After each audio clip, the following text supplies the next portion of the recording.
Good morning to each and every one of you. Today is Monday. It is the 18th of May. Welcome to it. Greta and Georgia, say good morning. Hi. My good things for today are Greta and Georgia and GarageBand. Okay, bye-bye, bugs.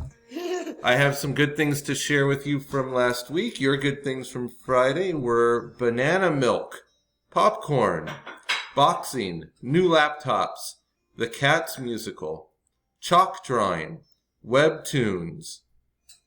I think that was actually web comics.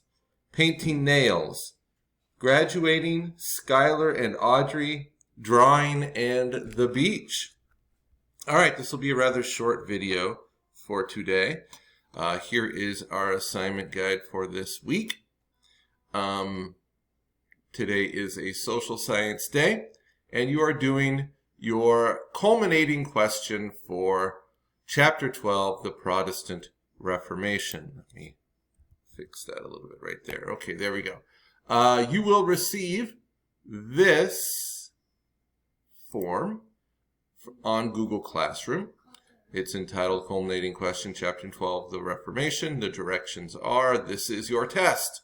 Please answer the question using your text and any other sources to give an evidence-based response. Your answer should be 1 to 2 paragraphs long.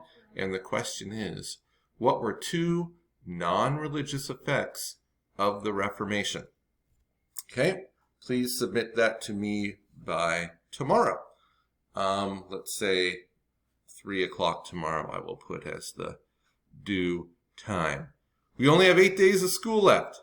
This is your only assignment from me for today. And that's it. Stay happy, healthy, and well. Please turn in any work that you're missing. I'm catching up on a lot of grading recently. That's it. Bye-bye.